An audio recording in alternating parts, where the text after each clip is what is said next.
Welcome to the overview of the new expanded ADEPT system being implemented in the state of South Carolina for the 2015-16 school year. My name is Courtney Mills and I am the Director of Academic Programs for the Charter School District. This year I will also serve as the district's ADEPT coordinator. The purpose of this presentation is to provide information to charter school leaders and teacher evaluators regarding the changes to the ADEPT system. When appropriate, I will also indicate where you can go for more training or additional resources. Let's begin with requirements versus flexibility. Charter schools are not mandated to use ADEPT. However, each school must use an approved system for teacher evaluation. Charter planning committees have the option to use ADEPT, TAP, or to develop their own alternative system. This decision is reflected in the school's charter prior to approval. If a school chooses to use ADEPT, it must adhere to all ADEPT regulations and the district's annual ADEPT plan that is approved by the state. To be clear, a school cannot choose to implement only certain portions of ADEPT. If your school's charter states that you will use TAP or an alternative system, the rest of this presentation does not apply to you. ADEPT is an all-encompassing system for evaluating educators at all levels of professional development. Evaluation is broken down into three categories based on the educator's experience. Induction is typically for first-year teachers who are assigned a trained mentor and are evaluated both formally and informally, but with the primary purpose of providing formative feedback. Safe-T is typically for second-year teachers, teachers new to South Carolina or coming from a private school setting, or any struggling teacher who the school deems as needing formal evaluation. These teachers are assigned 2 to 3 trained evaluators and must undergo a year-long formal evaluation process. Once a teacher has successfully passed both induction and Safe-T, he or she is advanced to a professional certificate and then moves into the goals-based evaluation that is focused on professional growth and development. One change in the ADEPT system this year is that now GBE teachers must undergo formal classroom observation at least twice during the teacher's recertification year. The other major change with the expanded ADEPT system is that all teachers will now be evaluated on their contribution to individual student growth. All teachers are required to write Student Learning Objectives, or SLOs, to measure where their students are at the beginning of the year, set targets for the end of the year, and measure progress throughout. The SLO requirements apply to kindergarten through 12th grade, core content areas as well as related arts, new and returning teachers, and both certified and non-certified teachers. Anyone who is responsible for providing instruction to students must write SLOs. In addition, teachers in grades 4 through 8, ELA and math, will also be evaluated using EVOS growth measures based on the end-of-year state assessment. This will be explained later in the presentation. Several categories of educators do not necessarily follow the traditional induction, Safe-T, and GBE evaluations in the first 3 years. Teachers in alternative certification programs like PACE, ABCTE, or CATE should stay in induction for the first 2 years and then undergo Safe-T in their 3rd year. International teachers can do induction for 1 or 2 years depending on their level of proficiency in the classroom and then do Safe-T every year after that. If an international teacher obtains the appropriate visa and is able to advance to a professional certificate, then the teacher can move to GBE. When a teacher moves to South Carolina from out of state or comes from a private school setting, the state will evaluate the teacher's experience and issue either an initial or professional certificate. If it is initial, the teacher should do a year of induction, then move to Safe-T. If the state issues a professional certificate, the teacher should do at least 1 semester of Safe-T or a whole year if the evaluators feel it is necessary. Please note that Montessori and virtual teachers, guidance counselors, library media specialists, and speech-language therapists each have either a completely separate evaluation instrument besides Safe-T or additional requirements that complement Safe-T. If you have any employees in these categories, your mentors and evaluators need to become familiar with those different requirements. Charter school administrators are not required to be evaluated under ADEPT, but I will address them here anyway. Each charter school leader should be evaluated annually by the school's board using whatever instrument was identified in the charter. If the charter doesn't specify, then the board can select any instrument. The same is true for any assistant principals or other administrators, who should be evaluated by the school leader according to the charter if it specifies a method. For principals to advance their administration certificates to the next level, schools may choose to use the state's ADEPT instrument for formal principal evaluation.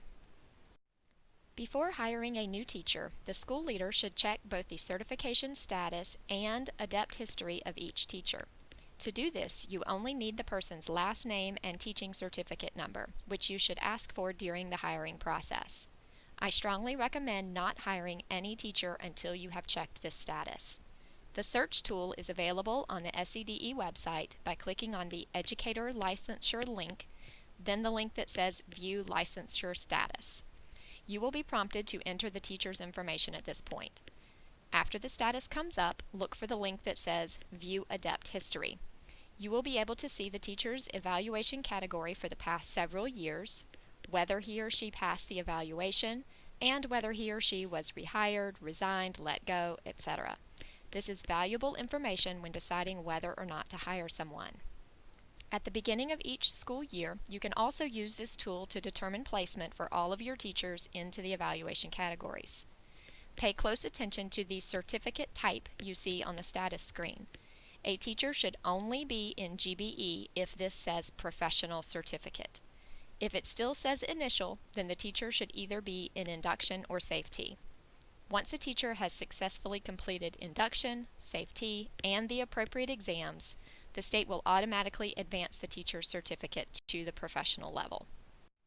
This presentation is meant to be an overview and not a thorough training on ADEPT, but I will cover some of the major concepts. The ADEPT program was formerly based on 10 performance standards, referred to as APSs, which you can see listed here. The first 10 are what we are now calling a teacher's professional practice. New in the expanded ADEPT system this year is the 11th APS, student growth. All teachers will now be evaluated both on their professional practice and on student growth. These 11 standards are the basis for evaluation in all categories: induction, SAFE-T, and GBE. Let's look at each category a little more in depth. The induction program is typically for first-year teachers. However, a teacher may continue in induction for up to 3 years if that teacher is determined to need the additional support and is not ready for formal evaluation. The requirements for induction include the assignment of a trained mentor, a school-level orientation, bi-weekly meetings, informal evaluations monthly, and at least one formal evaluation per semester. In the induction program, the feedback provided is meant to be formative in nature to help the beginning teacher develop professional competency. However, at the end of the year, the school must report to the district whether or not the teacher met all requirements of induction. As with all the other evaluation categories, induction teachers are required to write SLOs and are evaluated using EVAS in selected grades and subjects. Once a teacher has successfully completed induction, he or she advances to formal evaluation, which we call SAFE-T. This category may include second-year teachers, those new to South Carolina or coming from a private school, or any teacher who does not already have a professional certificate. The requirements of SAFE-T include the assignment of 2 trained evaluators who will complete the formal evaluation that is required for certificate advancement to the professional level. One of these evaluators must be an administrator, and one must be knowledgeable in the teacher's content area. If a teacher fails to meet SAFE-T, an additional year may be considered highly consequential, and the team must include a 3rd evaluator. The school should hold an orientation for all teachers going through SAFE-T to explain the requirements. Each evaluation cycle, 1 per semester, must include a minimum of 45 school days. Again, teachers undergoing SAFE-T must also write SLOs and use EVAS data if applicable. The reporting for SAFE-T is more extensive than the other categories. The evaluation team must complete a document called the ET3, which indicates the rating and provides rationale for each APS, as well as an overall rating of met or not met. Please note the ET3 has been revised this year to include APS 11 for student growth. Please do not use last year's version of the ET3. After a teacher has successfully completed both induction and ADEPT and has passed the required praxis exams, then the SCDE will advance the teacher's certificate to the professional level. Only then can the teacher move to goals-based evaluation, or GBE. The purpose of GBE is to promote continuous, self-directed professional development through individual goals that are aligned to the APS's. The teacher must submit evidence to show whether the goal has been met. Just like the other categories, GBE teachers are required to write SLOs this year and to be evaluated using EVAS data if applicable. As I mentioned earlier, one change in the expanded ADEPT system is that GBE teachers must be formally evaluated through at least 2 classroom observations during their certificate renewal year. For all GBE teachers, the only data that is reported to the district is a final rating. In previous years, it was assumed that all GBE teachers were met unless the school indicated otherwise. To comply with expanded ADEPT, this year the district will provide schools with a form to report each teacher's rating for professional practice, for student growth, and the overall rating. That form will be described later in the presentation. I have mentioned several times the requirement for all teachers to write SLOs this year. This slide gives you an overview of the process, which includes 1 preliminary, 1 mid-year, and 1 final summative conference with an SLO evaluator. The development of an SLO requires teachers to use baseline data to develop a growth target for each individual student. Throughout the year, formative assessments should indicate how students are progressing toward their targets, and a final assessment at the end of the year will determine what percentage of students met their targets. The SCDE has developed thorough training for both teachers and evaluators on SLOs. If you go to the link ed.sc.gov/SLO, you will see the training materials listed here. On the left are all the resources in the SLO Teacher Training Toolkit, including online SLO training, FAQs, and a template. Charter schools can choose to have teachers go through this training individually or conduct a group training in your professional development sessions. However, the school should ensure that all teachers have been made aware that these resources are available. On the right, you will see the resources available in the SLO Evaluator Training Toolkit. This training is divided into 2 sessions, and each one has both a PowerPoint and a training facilitator script to go along with it. Again, you can have your evaluators review these individually, or you can conduct a formal training session. The bottom line I want everybody to remember this year is that while SLOs are a new requirement and may take some adjustment, ultimately the practice of using baseline data, setting targets, and evaluating student growth is just best practice for the classroom. I encourage you to promote this with your teachers as a way to improve instruction and student outcomes, and not as a punitive measure to hurt teachers. The state has guaranteed us a lot of latitude with the way that SLOs will be implemented this year, and we are not expecting perfection. Finally, let me point out that SLOs should be submitted and evaluated at the school level. You will not be submitting SLOs directly to the district or the state. I have also mentioned EVAS several times, and this is the second way that the state will be measuring student growth this year. EVAS stands for Education Value Added Assessment System. The state has contracted with a company called SAS to take all of our state assessment data and analyze it for student growth. EVAS will provide us with school and teacher level reports for grades 4 through 8, ELA, Math, Science, and Social Studies, as well as for all of the end-of-course assessments in high school. You will see that grades 4 through 8, ELA, and Math are highlighted in green because those are the only grades and subjects that are required to use this data for teacher evaluation. If you worked in a public school last year, you will remember the roster verification process that we did around the time of state testing. That will happen again this coming spring, and that is the school's opportunity to indicate which students should be included in a teacher's rating and for what percentage of the school year. Sometime next fall, we will receive the final ratings where each teacher will be assigned an effectiveness level 1 through 5. If you follow the link you see there, you will be taken to the SAS website, which contains numerous resources on how the ratings are calculated and what the reports look like. So, remember that both SLOs and the EVAS data are used to evaluate APS 11 student growth. The SLO rating scale that was written into our district ADEPT plan, and all schools are required to follow, is on your screen. the highest rating a teacher can earn is 4 if at least 90% of the teacher's students meet or exceed their targets that were set for them at the beginning of the year.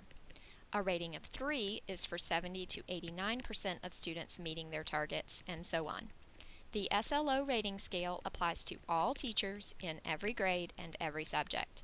It is important that teachers use assessment measures other than the state test that will provide them with results prior to the end of the school year, since this rating will be incorporated into the teacher's overall evaluation. For only those teachers in grades 4 through 8 ELA and Math, data from EVAS will also be used to determine a value-added measures, or VAM, modifier.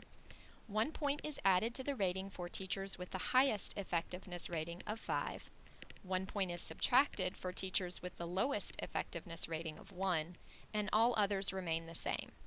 So for instance, say a teacher had 50% of her students meet their SLO targets, and she received an effectiveness level 5 on EVAS. The teacher's SLO rating would be 2, then 1 point would be added for the VAM modifier, so her final student growth rating for the year would be 3. The highest possible final student growth rating is 5 if the teacher's SLO rating is 4 and the VAM modifier is +1. EVAS data will not be available until the fall, so initial ratings will be reported based on SLOs only. The school only has to report any changes in ratings after the EVAS data are released. I mentioned earlier that the first 10 APSs make up a teacher's professional practice, and the new APS 11 is student growth. This matrix shows how the two are combined into an overall rating for induction and GBE teachers. SAFE-T is a little different, and I will show you that in a minute. For induction and GBE, the evaluators determine whether the teacher's professional practice is unsatisfactory, needs improvement, proficient, or exemplary, which you see down the left-hand side of the matrix. The teacher's student growth rating, which we just discussed on the previous slide, is 1 through 4 along the top of the matrix. Where the row and the column meet is the teacher's overall rating. For right now, the state is only requiring a report of met or not met, not the 4 categories. So, met is defined as either proficient or exemplary, while not met is unsatisfactory or needs improvement. SAFE-T looks a little different. This is a snapshot from the ET3, which is the form evaluators will use to report a teacher's performance on each APS. There are a number of key elements that must be evaluated, and teachers receive a rating in 5 different dimensions. All of those ratings are combined into a total number of points, and the final judgment depends on that total, the number of domains met, and the growth rating. This is a little more clear on the actual ET3 and makes more sense after you have gone through SAFE-T training. The final ratings are the same as for the other categories. Met is defined as proficient or exemplary, and not met is unsatisfactory or needs improvement. But again, remember that all APSs are reported individually to the district and the state. The next 2 slides provide you with a timeline for evaluations in the 2015-16 school year. In August, each teacher should be assigned the appropriate evaluation level, mentors and evaluators should be assigned, and orientations should be held. If your school has not done this yet, don't panic, but go ahead and take the steps to make these things happen. In September, all teachers and evaluators should be trained on the expanded ADEPT system and on SLOs. That may include watching this presentation and taking advantage of the resources available on the SCDE website. Teachers should also be writing their SLOs now. Induction and SAFE-T teachers should submit their long-range plans. Mentors and evaluators should conduct beginning-of-year conferences for SLOs of all teachers and begin classroom observations for induction, SAFE-T, and renewal year GBE teachers. Induction and SAFE-T teachers will submit their first cycle documentation in November, and mid-year SLO conferences should take place in December. For second semester, classroom observations continue. Revised long-range plans and/or unit work samples are submitted, if required, in January, and second cycle documentation is due in March. End-of-year conferences should be held in April. Please note the item in green. All ratings must be submitted to the District ADEPT Coordinator by April 29th. During the month of May, we will do roster verification in EVOS, and when that data becomes available, you will submit any revised ratings to the district. This slide summarizes the information you are required to report at the end of the year. For induction, you will complete an induction reporting form for each teacher. This is a one-page document that will be available on the bookshelf. The form only requires that you report the teacher's rating for professional practice, for student growth, and the overall rating. It is signed by the mentor, administrator, and induction teacher. SAFE-T has the most extensive reporting requirements. The ET3 is a 14-page document that includes the rating and the rationale for all 11 APSs, including student growth. This document is signed by the teacher and all evaluators. Remember that a teacher must meet this requirement in order to advance to a professional teaching certificate. For GBE, the school leader or ADEPT coordinator will complete an Excel spreadsheet that reports out on all GBE teachers in one document. For each teacher, it will have columns for professional practice, student growth, and overall rating. A verification form signed by the school leader or ADEPT coordinator will confirm that data in the Excel document is accurate. This is a new requirement based on the expanded ADEPT guidelines that we have not done in prior years. Remember that all of this reporting is due April 29, 2016. Thank you for taking the time to watch this presentation, and I hope you will take advantage of the other resources that are available. This slide provides my contact information. Please feel free to get in touch with me if you have any questions about our district's ADEPT program.